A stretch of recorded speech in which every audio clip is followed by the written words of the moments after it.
Quran Indonesia nggak punya alim kecil ya, nggak punya dari semuanya. Sama seperti misalnya ada orang satu saudara semuanya cewek, terus kita tanya, keluarga kamu, kakak-kakak kamu cewek semua ya? Kok nggak ada kakak laki-laki yang datang? Mau ngapain? Iya kan? Nah, atau misalnya bihi, nah seperti ini kan? Nah, ada lagi yang bihinya begini kan? Nah, ini apa kita sebut? Tanda apa ini? Kasroh berdiri. Yang punya Quran Indonesia, Quran Timur Tengah nggak punya kasroh berdiri, punyanya apa dia? Lahu.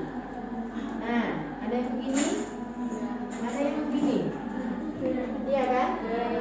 Ini apa namanya? Koma terbalik.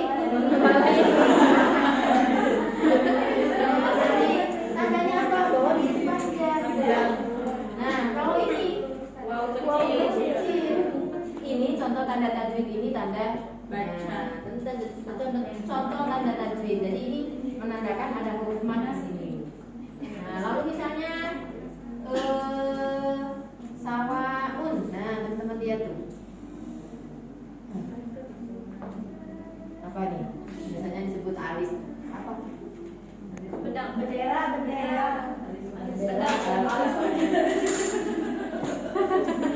Ini namanya tanda mat.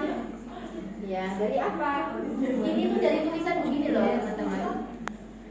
Harus dihapus ujungnya.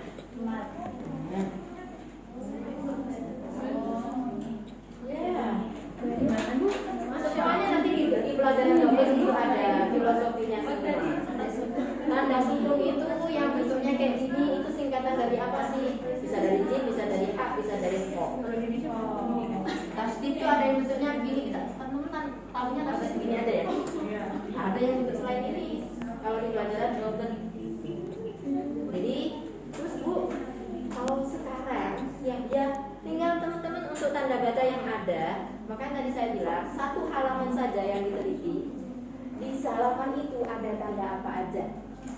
Fathah, kasroh, dhamma, tasdid, sukun, tanda hamzah, tanda mat, atau misalnya ada fathah berdiri, atau ada kasroh berdiri kah? Ada tanda wakaf apa? Itu nanti teman-teman deskripsikan cukup dari satu halaman saja. Ya, satu halaman saja untuk di aspek teksnya ya. Satu halaman aja nggak apa-apa. Ya. Ya, nanti kalau ngomongin nomor ayat ya udah itu nomornya. Oh, saya kan lupa ya. Ini saatnya teman-teman harus ada yang nggak ada nomor ayatnya. Itu salah satu ciri Quran kuno itu tidak ada nomor ayatnya. Berarti kita nggak tahu dong ayat berapa. Iya. Berarti kalau yang ada bukan Quran. Sebenarnya kan hitungan ayat itu kekenehan. Enggak ke ibu. Anda hafal dia nomor berapa ayat berapa posisi berapa? Tahu biar ingat. Tahu setelah tahu berapa? Teliti. Biar jelas. Kalau kita ngomongin Al-Baqarah ayat ini terus ini kan orang modern yang belajarnya seperti itu. Ya, di tradisi. Nah, awal Al-Quran itu kan tidak membahas itu. Jadi fungsi utamanya Al-Quran kan dibaca. Nah, tapi batas ayat itu kenapa penting supaya tahu di mana batas ayatnya. Tetapi hitungannya itu sama enggak sih? Enggak. Yang disepakati 6.200. Nah, 200 berapa? Itu berbeda. Apakah jumlah ayat yang berbeda itu kemudian ayatnya ada yang hilang? Enggak. Bismillahirrahmanirrahim ada yang sebagai ayat, ada yang enggak. Tapi Al-Fatihah tetap 77 juga. Gitu. Jadi seperti itu ya teman-teman. Jadi fungsinya kalau untuk nomor berapa ya mungkin pada zaman itu. Nah itulah kenapa sih lagi saya balik lagi kenapa kajian mushaf, karena mushaf punya cerita. Gitu ya. Jadi menceritakan di masa itu. Nah, jadi salah satu ciri khasnya Quran kuno itu memang di akhirnya itu begini aja kan. Teman-teman yang benar dia iya, ada pakai warna Bu. Biasanya warnanya beda. Iya. Ada emas gitu kan, ada merah atau ada yang bulat kosong. Iya. Nah, itu nanti kalau di non teksnya itu bisa diceritakan bentuk tanda akhir ayatnya bernomor atau tidak bernomor. Kalau di bagian nomornya dia tidak ada nomor. Gitu. Jadi itu peneliti itu yang menyampaikan faktanya apa adanya. Kalau tidak ada nomornya, bilang aja tidak ada nomornya. Atau angkanya, ada loh yang angka 7-nya begini, ada yang begini. Belum ketemu. Nah, ada yang begini, ada yang begini. Nah, coba nanti. Itu di manuskrip. Saya nggak tahu kalau di manuskrip ya. Kalau manuskrip biasanya nggak ada nomornya, Mbak. Kalau mungkin Quran cetak. Nah, teman-teman bisa bandingkan Yang warna hijau. yang apa namanya, yang ada baris-barisnya tuh, Mbak. Yang masa 18 baris itu kalau nggak salah angka 7-nya agak beda. Ini Bu. Tujuhnya ini. Iya kan? Iya. Nah, 8-nya? 8-nya Biasa. 8 biasa. Nah, 8-nya biasa, 7-nya beda. Nah, seperti itu. Insya Allah. Nah, saya kasih gambaran begini. Tanda dogma, teman-teman tahunya dogma itu begini kan? Iya. Nah, nanti kalau Quran Maghribi itu begini. Maghrib. Quran Maghrib itu ada ya. Kalau Maroko. Nah, di sini nih. Dogmanya begitu. Jadi nggak ada itu. Sudah. Lalu ke ini nama surat ya. Nama suratnya ditulis di mana? Di atas atau di bawah? Atau karena dia udah halaman tengah tidak ditulis nama suratnya, bisa begitu. Jusnya ditulis atau enggak? Itu misalnya Anda ketemu jusnya itu. Nah, jadi kalau yang untuk materi pertama berarti kasih contoh ya. Dari mushaf cetak boleh, dari mushaf kuno boleh. Misalnya jusnya itu kalau Quran dulu itu ada baris bawahnya bisa nih ya. Ada garis merahnya. Nah. Oh iya, kalau yang Quran manuskrip biasanya ada yang satu ini ditulis merah ya. Iya. Nah, ada yang seperti itu. Atau ada ini, atau ininya doang tebel gitu misalnya. Iya. Nah, bawahnya beda. Ya, nah seperti itu. Itu diceritakan saja awal jusnya seperti apa. Bu, selain kita lihat bentuk awal jusnya, ya sebenarnya pembagian jusnya itu sendiri.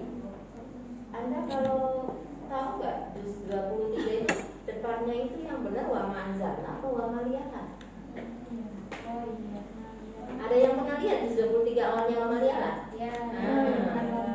Ada yang pernah lihat juz 21 awalnya? Itu ada yang beda ya? Kadang ada yang kalau Iya, dalam iya, iya juz baju beda. Baca sampingmu sama apa, Mbak? Kata jidat. Ah iya itu. Nah, itu dia. Itu dari mana, Bu? Itu ada ilmunya tersendiri juga.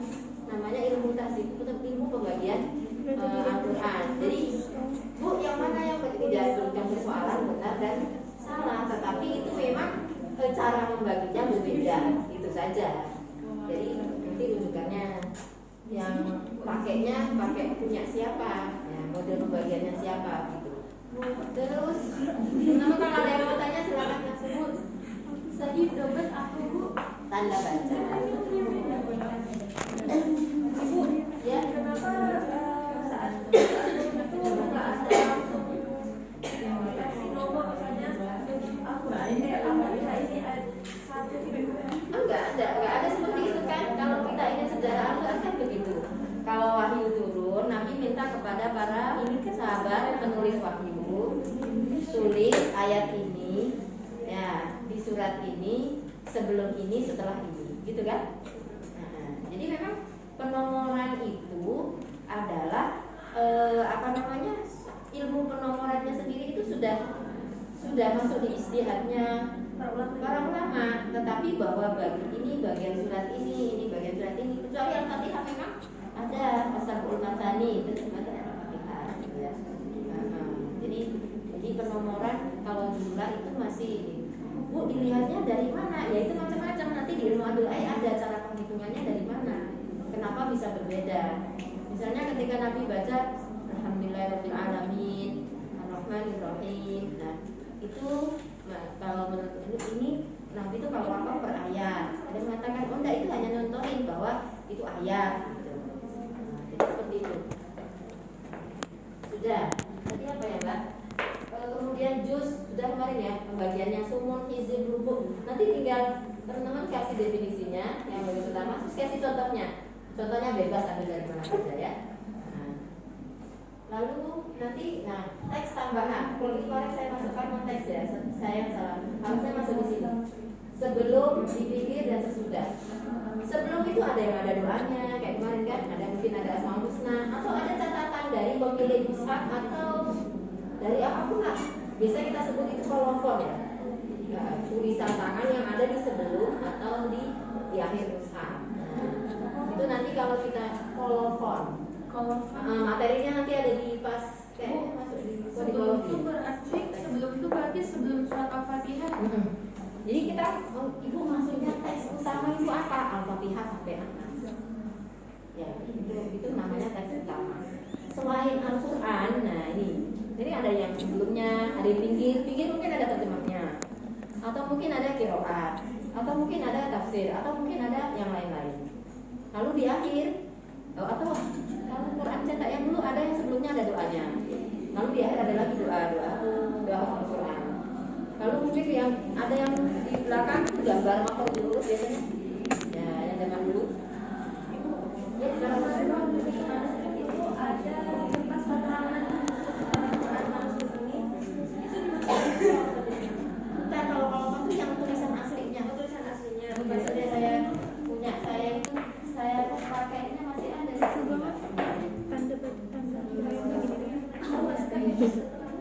Tapi saya yang Dari perpustakaan dari mana? Bukan. Kolofon itu bukannya dari perpustakaannya ya, tulisan asli. berarti nggak ada dari gimana ya Bu? Hah? Yang gimana? Yang gimana? Sudah coba ya, saya ada nggak ya kasih contohnya. Nanti deh Pak di bagian yang pas kita bahas psikologi aja. Ini saya kasih mungkin teman-teman yang bagian itu nanti bisa cari. Atau bisa klik di Hazana itu Mbak, silakan coba cari kolofon. Nah, ada kolofon. Oke.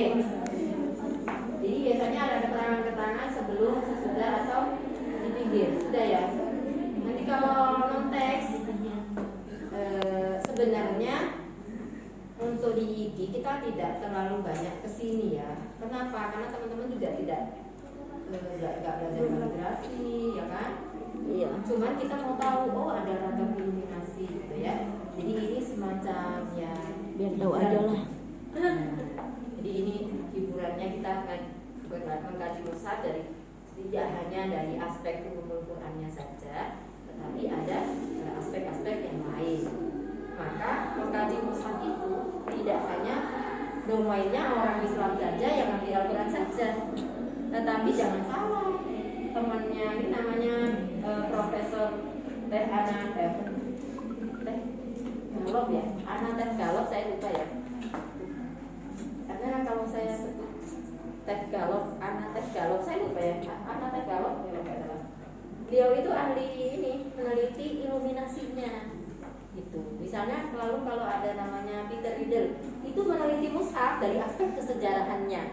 Jadi sebenarnya ini adalah aspek-aspek yang masing-masing bisa diteliti. Tapi kita belajar sebagian. Tapi yang utama adalah tadi di ulumul Qur'an ini.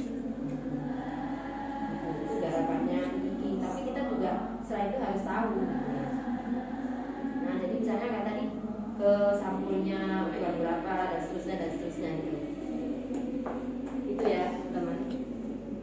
Sudah sampai di sini ada mau tanya? Berarti kolofon itu mencakup sebelum SPV-nya dan sesudahnya. Enggak. Kolofon itu biasanya kalau nggak di depan di akhir. Ibu, Ya, silakan. Quran yang saya dapat kemarin tuh dia nggak ada apa lajenah dari lajenah yang stempel merah tuh nggak apa-apa Bu. Quran manuskrip Oke, nanti kita akan belajar sejak kapan ada lajnah. Oh. Sejak kapan udah pentasi? Ya. Jadi zaman 100 tahun yang lalu itu belum ada. Jadi wajar ya Bu kalau nggak Iya. ada. Oh iya. Terus Bu, kita bantu teman-teman nanti supaya harus tahu. Jadi ketika kita lihat tulisan-tulisan itu, benar semua nggak sih tulisannya?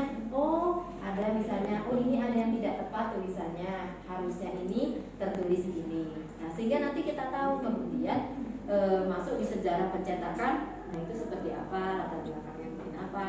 Nah masalahnya nggak bisa dibaca, ada satu halaman di akhir tuh Nah, kaligrafinya nggak bisa dibaca. Nah, makanya itu tadi Mbak. Jadi kita teliti sesuai data yang kita dapatkan saja, gitu ya. Jadi tidak harus Tidak harus sampai tahu. yang semuanya total seperti itu. Gak apa-apa, nggak masalah. Oke, silakan ada yang mau tanya lagi. Kemarin kan itu dari pusat itu kan apa Qurannya itu nggak ada alhamdulillahnya gitu loh, langsung Iya. hanya kayak gini gampang gitu loh, Masuk kayak Apa jampang? awalnya langsung gini gitu loh Bu. apa namanya?